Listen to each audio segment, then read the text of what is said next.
Hello students, how are you? I hope you are fine and you have watched all the previous videos and you know something about salts also. So in this part we are going to study about some chemicals which are obtained from common salt, which are produced from common salt as a raw material. So a few chemicals are sodium hydroxide, baking soda, bleaching powder, washing soda. Okay, so we'll study about them in detail in the next few slides. First is sodium hydroxide. Now this sodium hydroxide is produced when an aqueous solution of sodium chloride, means sodium chloride in water, and brine, it is also called brine, means it is a concentrated solution of sodium chloride in water. So when electricity is passed through this solution, it decomposes to form sodium hydroxide, and this process is also known as chlor-alkali process because of the products formed. So chlor for chlorine and alkali for sodium hydroxide. Here this is an alkali and this is chlorine along with hydrogen gas. These are in gaseous form. Alkali is a base which is soluble in water. So all bases are not soluble. Only a few bases are soluble in water and they are known as alkali. Okay. So the products formed here, sodium hydroxide, chlorine, hydrogen, all these are very useful. So they are also used as raw materials in many other processes. Now the chlorine gas, as it is negatively charged, so it is formed at cathode. It gets anode, it gets collected at anode, which is the negative positive electrode, and then hydrogen gas at cathode, the negative electrode, and sodium chloride solution is also formed near the cathode. Now we'll see the uses of these products. This is used in as fuel. Hydrogen gas is used as fuel. It has a very high calorific value, so it produces a lot of heat, so it is used as a fuel. In making margarine, margarine is the cheaper substitute of butter, and ammonia for making ammonia, and which is used for making fertilizers. Uses of Cl2 gas in water treatment, PVC for making this plastic polymers, disinfectant, it is used in many disinfectants because it has the capacity to kill germs. Then CFCs, all of you know what are CFCs. Yes, the chlorofluorocarbons, and also pesticides. Uses of NaOH, degreasing metals. So degreasing means removing the grease which is the oily substance. It is used in extraction of metals and in making soaps and detergents, also artificial fibers and paper. So you have to remember all the uses of these products. Now next compound is bleaching powder. All of you are familiar with this bleaching powder, or commonly it is known as bleach. Chemical name of this compound is calcium oxychloride. Formula CaOCl2. Now preparation, how it is prepared. So it is produced by the action of chlorine on dry slaked lime. You know what is dry slaked lime? It is calcium hydroxide. It is in the dry form. Okay, slaked lime, and when chlorine gas is passed over it, we get the product calcium oxychloride. Now the uses of this compound, you have to write about all the chemicals in the same way. First chemical name, formula, its preparation, and the chemical equation. Okay, we'll see the uses of bleaching powder for bleaching of cotton and linen in textile industry. Bleaching means to remove the dirty color, to make the cotton look white. And then for bleaching wood pulp in paper factories, you know that the color of the wood is brown, but we get white paper, so it is made by bleaching the wood pulp. As an oxidizing agent in many chemical industries, oxidizing agent, all of you know about this. What are oxidizing agents? Yes, which provide oxygen, which adds oxygen to a substance, right? For disinfecting drinking water in swimming pools it is used, and also for drinking water disinfection, right? For bleaching in clothes in laundry, for bleaching of clothes. Then baking soda, next compound is baking soda. So first we'll see the chemical name. It is sodium hydrogen carbonate. So try to write the formula from here. Sodium Na, hydrogen H, and carbonate is CO3. Very simple. Okay, formula is NaHCO3. Then preparation, how it is produced. So it is produced by the following reaction using sodium chloride. Sodium chloride, and other reactants are water and carbon dioxide along with ammonia. NH3 is ammonia. The products obtained are NH4Cl, ammonium chloride, and sodium hydrogen carbonate, or also it is called sodium bicarbonate. Okay, now uses of sodium bicarbonate. It is the baking powder or baking soda. It is used for making baking powder.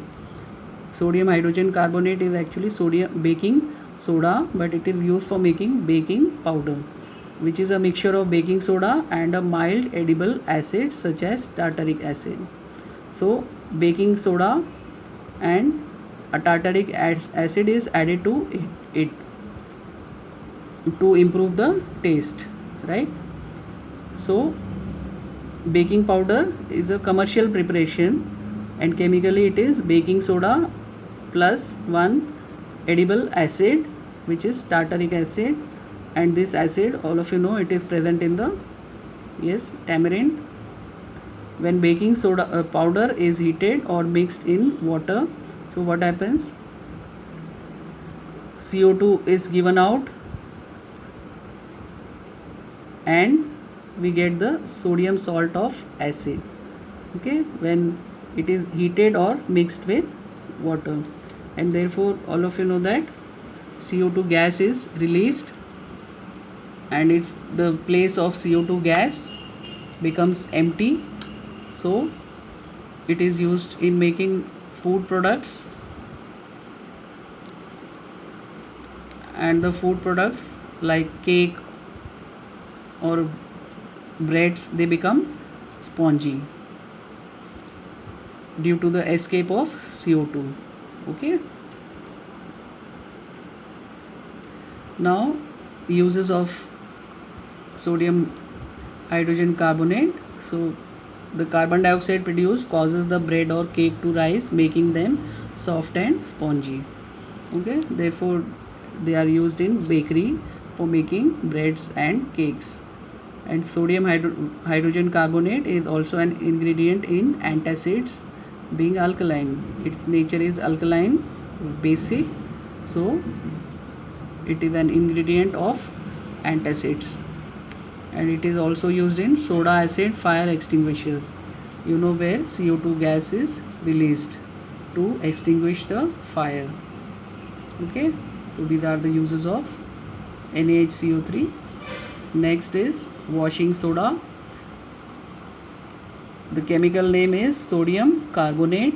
Formula is Na2CO3.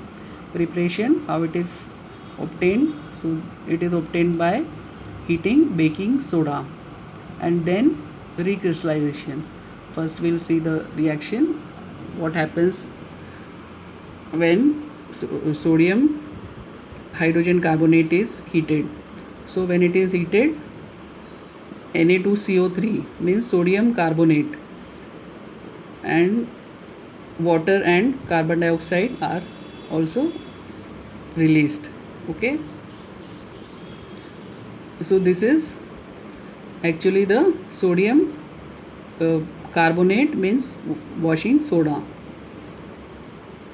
but it is not in the proper form, so it is again crystallized by adding some water of crystallization. Means when again 10 molecules of water are added to sodium carbonate, means washing soda, we get this compound.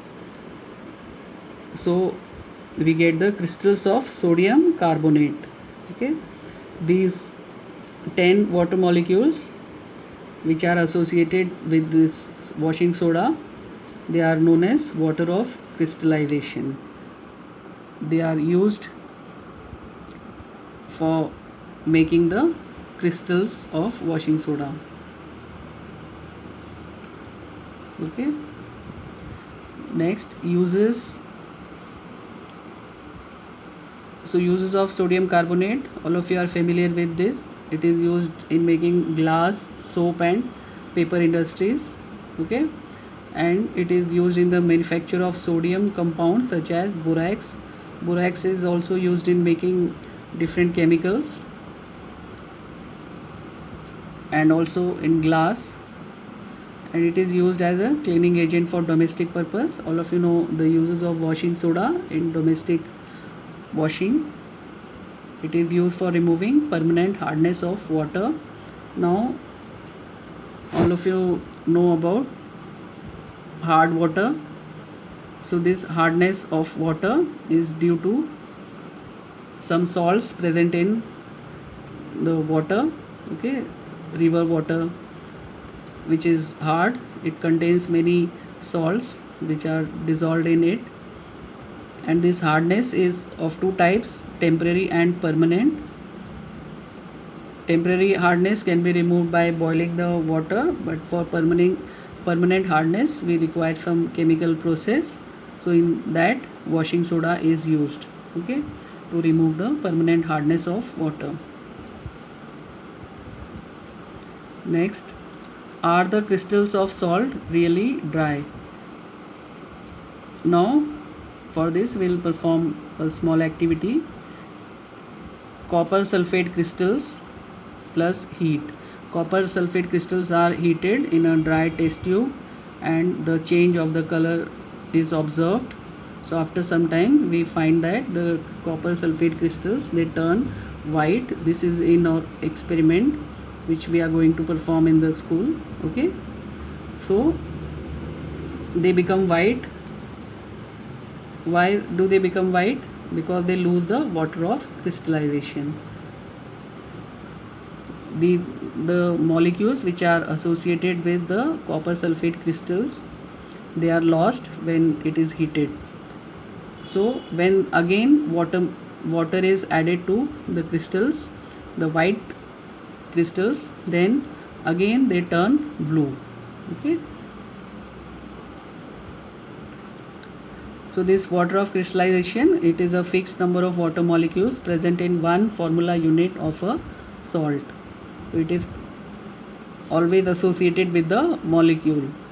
Some crystals, they contain these water molecules, so these crystals are not actually dry because they contain water molecules in them.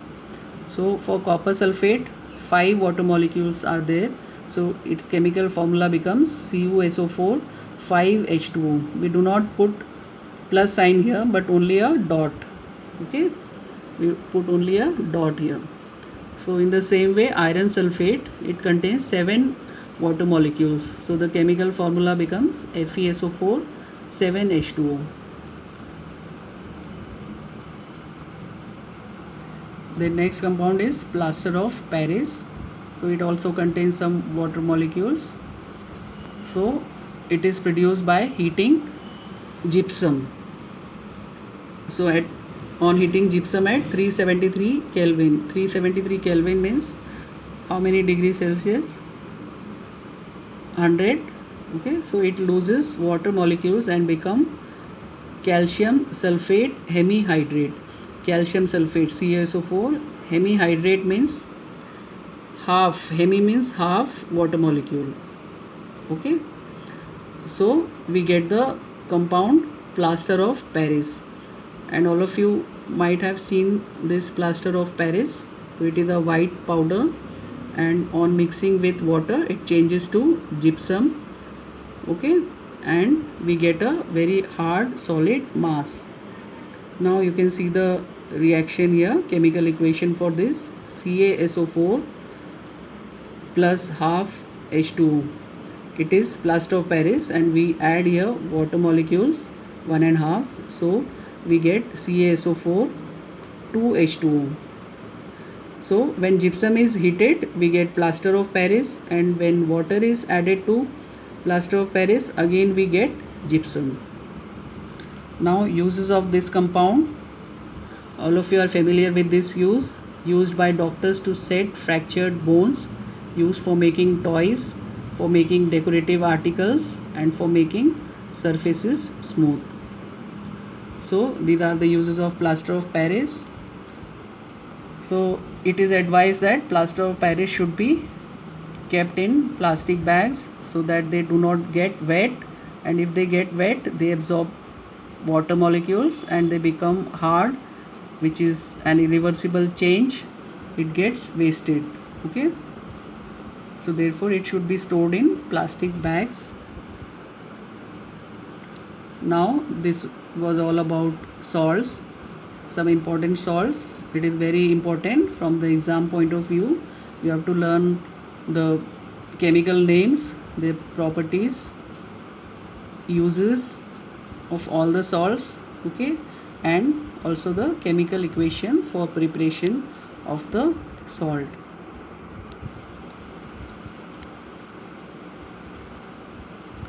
So stay home, stay safe, and keep learning. Bye.